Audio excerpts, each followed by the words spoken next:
Thank you for joining us on this edition of the show. Artificial intelligence is no longer something you see in only sci-fi movies. It is here with us already, from platforms to industries such as healthcare, education, and many more. AI is already defining the next frontiers. What is Africa's play in all of this? My guest is an AI expert, and she has key insights to share. There is indeed a lot lined up, but first, some news and updates. I am Chukwemeka Agbata. Welcome to the show.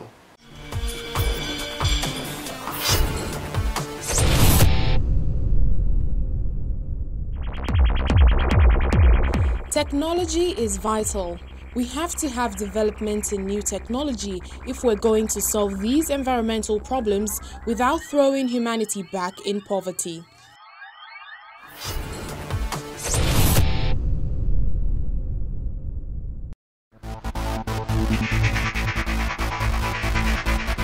Doki, a Nigerian-based healthcare platform, is seeking to connect healthcare professionals to people that need medical advice and support. From the comfort of their homes and at the touch of a button, users can request an appointment with a doctor via the app. Like some other countries in Africa, access to healthcare in Nigeria can be challenging, so the idea was born out of the need to close the accessibility gaps of traditional channels. What we're trying to do with Doki Healthcare is to solve the problem of healthcare accessibility. We've realized within our society that there are a number of, one of the biggest healthcare challenges is just people's ability to access healthcare when they need it, how they need it, and their ability to make choices as to what kind of care they want. Typically now, the only choice people have with accessing healthcare is you walking over or driving over or taking transportation to the closest healthcare center. That's all you can do. And whatever you see when you get there, you have to just go with the flow and accept it. What we would like to do is to make it possible for people to have more choice on how they access healthcare. The health tech platform is also an avenue for healthcare professionals to network and share tips with an intent to reduce waiting times, address problems of access, unpredictable cost and choice of provider, among others. A recent innovation in Nigeria aimed at tackling health needs and challenges in the country using technology. The Doki Healthcare app, you can make decisions about the kind of healthcare professionals you want to see, the gender of the healthcare professionals you want to see, even the language that you would like to converse with the healthcare professional in. So it gives you more choices, it gives you more flexibility. It takes away the fact that you don't have to now go and queue up to get a card to see a doctor. You book a doctor when the person is available. Once you have a conversation with the general practitioner, either by voice, either by chat or messaging, that healthcare professional, either he provides you with solutions or he points you in the right direction. Whether you're going to be able to see a specialist, or you're going to be able to, or you need to go for a lab test, or he could just generally prescribe, what you need to do to get treated. By merging healthcare with technology, the digital platform seeks to improve people's access to healthcare.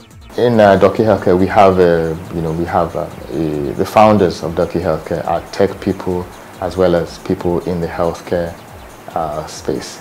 We have a certified medical doctor as part of our founding team. We also have people in technology as part of our founding team. So what we've been able to do is to merge those two disciplines together so that we can provide a solution that makes sense for everyone. Although the founders say their goal is to improve the traditional methods, George says a lot of convincing comes into play when getting the public to use the app.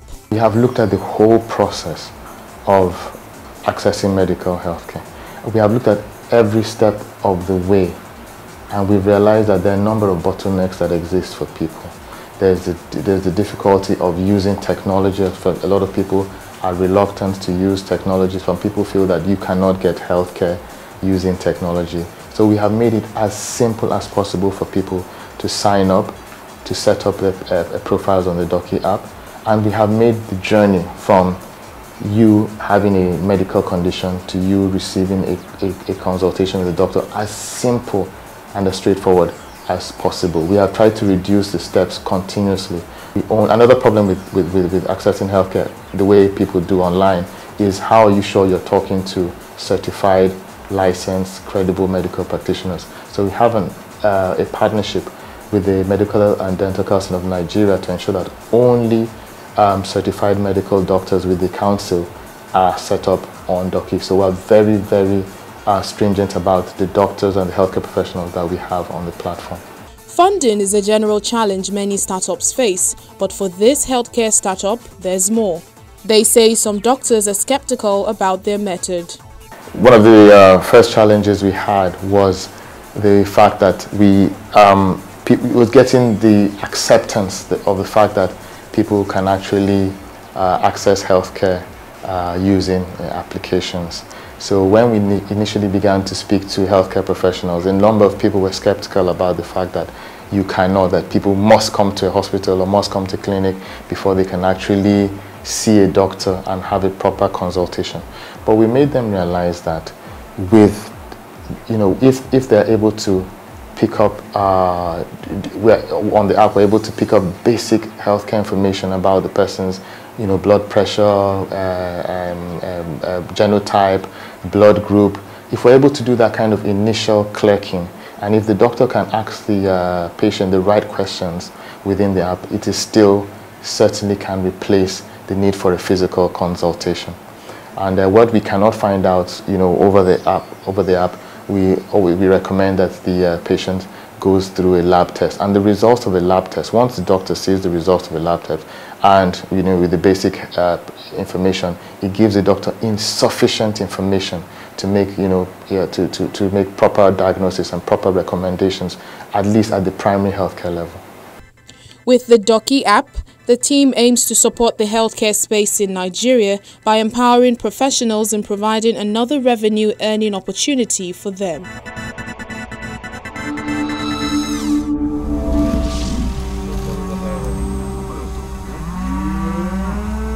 The gentle buzz of tiny rotors has replaced dog barks and bullwhips on this Israeli ranch, where drones are being used to both herd and observe cattle.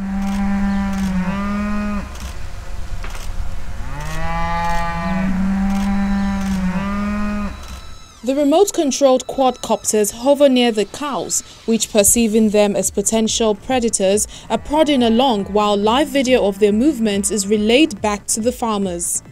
We call it click and herd, or moving or herding in 3 clicks. Basically, you open the application, choose the pasture you want to work and the destination you want to get there, and our drone goes up in the air and does all the rest of the work for you. Growing livestock, free-range livestock, you have to manage very large pastures. All your herd is spread out through very large areas of land, and it's very hard to control. Normally, ranchers spend up to 90% of their time just trying to figure out what's going on where, how your animals are doing, which animals are in which location. The CEO of Be Free Agro, the firm developing the method, says using drones instead of cowboys and dogs creates a much less stressful environment for the animals. The drones also offer more efficient control of large droves and pastures. With interest from the United Arab Emirates, Be Free Agro representatives will go to the Gulf states this month to see if their solution can work for camels. Azran said the technology helped them cut their workforce by 50%, reduced operating costs, and allowed them to spend more time with their families. All over the world, there is a shortage of skilled workers, and this next generation of livestock growers are leaving the countryside and moving to do other things in the city. This is happening because this type of work is no longer suited for people of this generation, and we're giving them a tool that will bring this next generation back into this industry, that will make this a more profitable and a more sustainable way of life. The company, based in the northern Israeli town of Rosh Pinna, says it is developing an autonomous shepherd drone, which it says will save time and money, increase efficiency, and lead the cattle through different areas.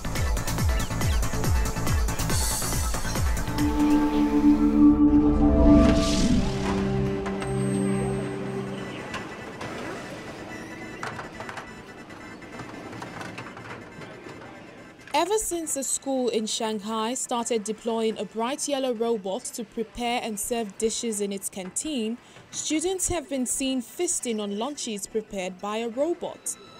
This is in an effort to improve food safety as China strives to control the spread of COVID-19.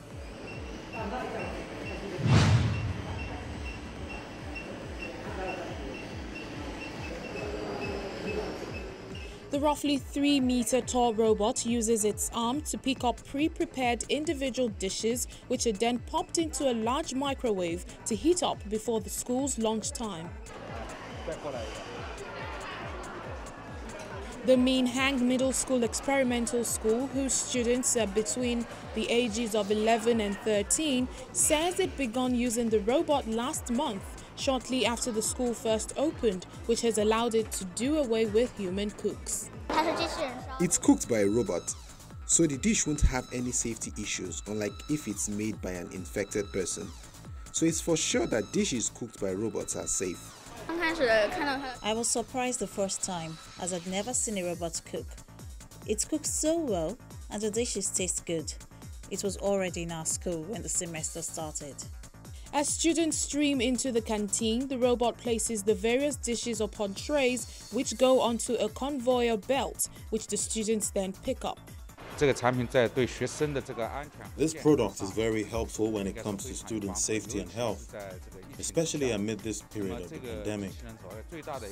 The highlight of this robot is that the food will not have been touched by humans during the whole process, since it delivers dishes directly to the students. It avoids secondary contact by people and secondary pollution. That's what we considered. The pandemic has boosted demand for service robots in China to reduce human contact, which included those that deliver food and drinks in restaurants and those that performed essential functions in hospitals.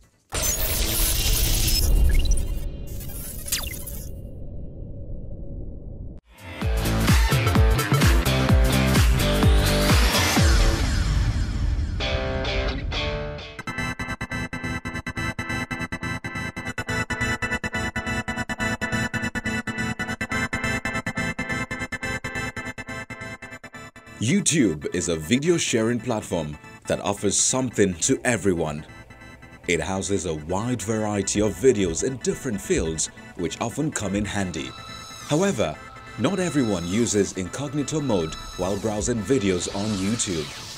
So, the best way to ensure that your secret stash of videos don't slip up into the search window of other people is by clearing your YouTube watch history and search. And here is how you can do that. When using the YouTube app, tap on your profile image.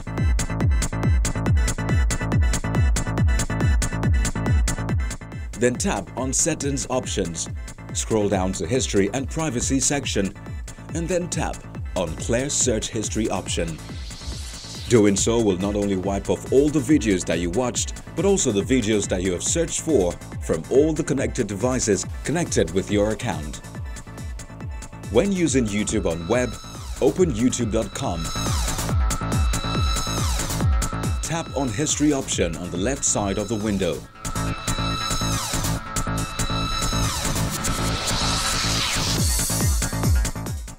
On the right side, select Watch History. Click on Clear All Watch History option.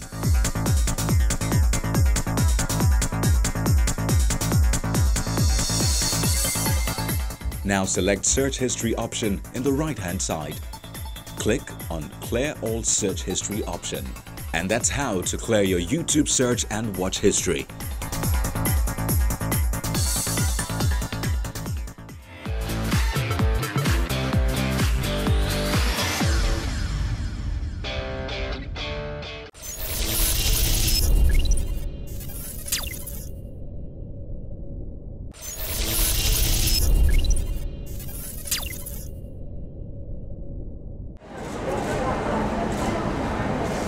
Artificial intelligence, otherwise known as AI, is the ability of a digital computer or computer-controlled robot to perform tasks that typically require human intelligence.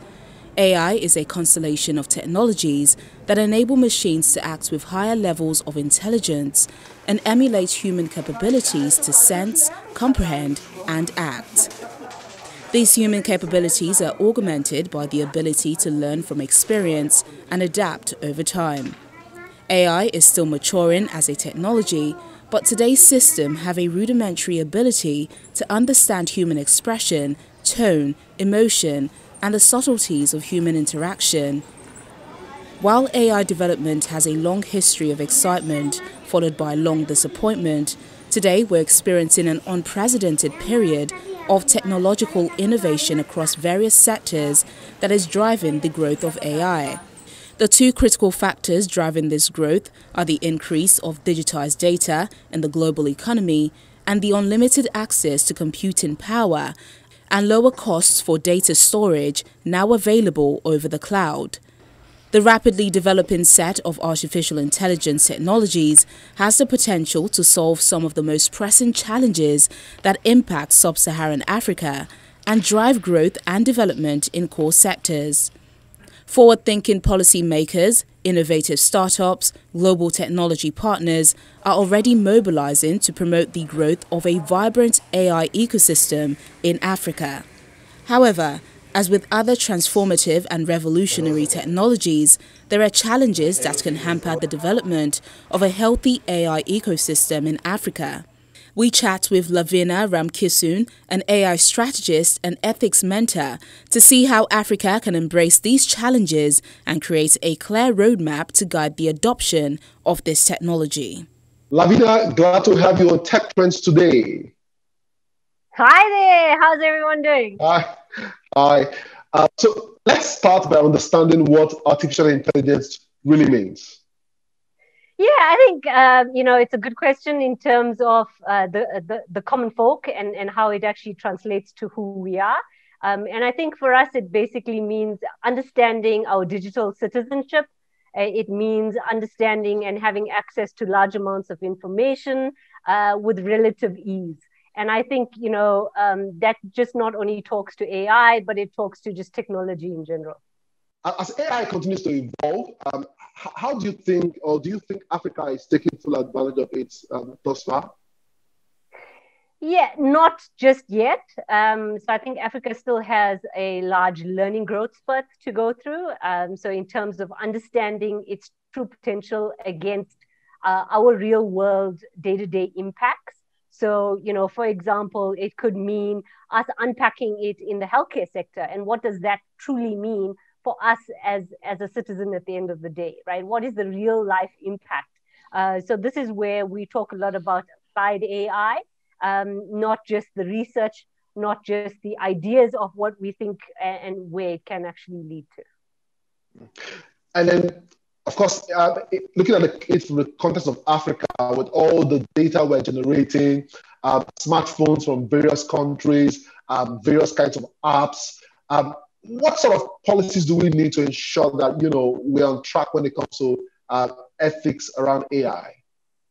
Yeah, I think that's an interesting one because the policies is definitely one part of it, but then the infrastructure is the other part of it. So if we unpack the policies itself, we're looking at things like, taking into account biasness, we're taking into account diversity, we're taking into account transparency, accountability.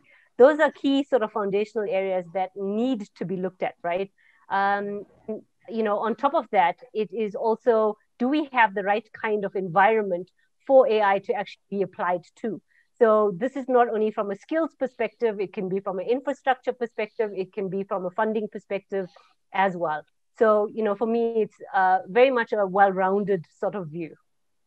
And then let me bring something else that, we often heard of, but these days it's not in the news so much, and that is net neutrality. Does AI ethics, how does it play with the issue of net neutrality?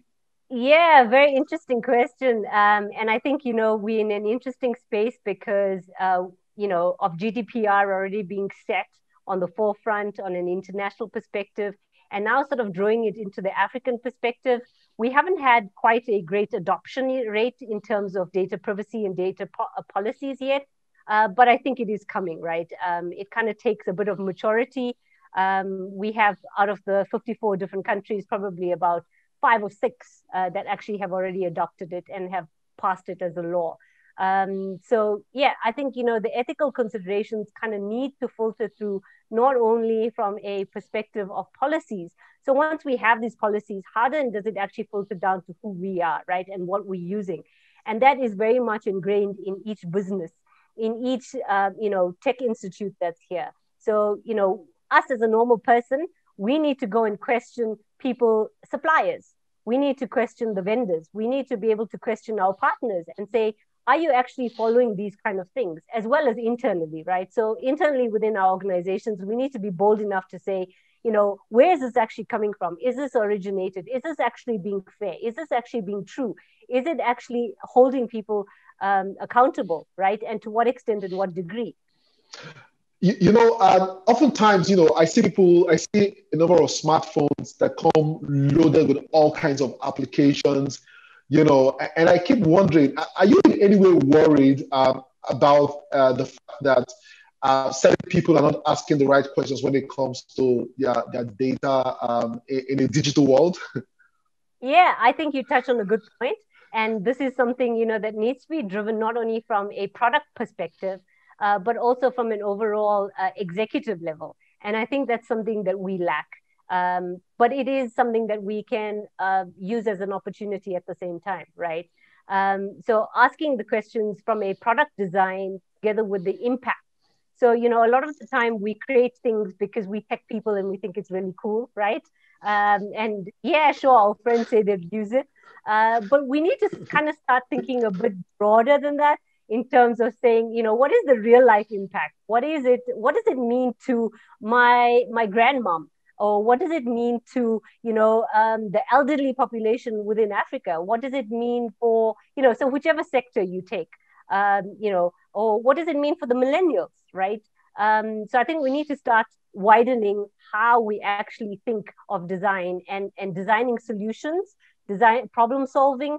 All of that is encompassed in us sort of putting those filters through. Well, finally, before I let you go, give us some tips. What are some of the tips you will leave with us on how best to maximize AI as we build and as we solve problems? Yeah, I think, the first point of call is understanding your privacy. So when you're creating and designing things, understand it from an end user perspective. And their journey, right? Not necessarily from what is best for us as an organization or as a business. I think that is changing tenfold. Secondly, it is around ethics and, how ethical are the things that we're creating and what is the actual impact, right, to any of us. The other one would be around sustainability. Sustainability, let's start looking at the real African problems within the continent, and then taking it into retrospect in what we're creating and how best can we leverage that, or how best can we add value to that sustainability. And then I think it's innovation. Be as creative, be as crazy. I think with us, it's been very much a creation from a need, not necessarily a luxury. And I think, that's our differentiator as a continent. And I think, in terms of equity, equity is not only in terms of our IP, but, value the things that you're doing, value the people around you, and be all inclusive of them. Because I think, the nature of the African culture is very much all inclusive, right? We love being part of a community. We love talking. We love engaging. And let's leverage that in terms of our AI. Lav, thank you for being on the show today. Keep doing what you're doing. Wish you all the very best. Thank you so much. Thank you. Thank you. Cheers, Lav. Bye. Bye.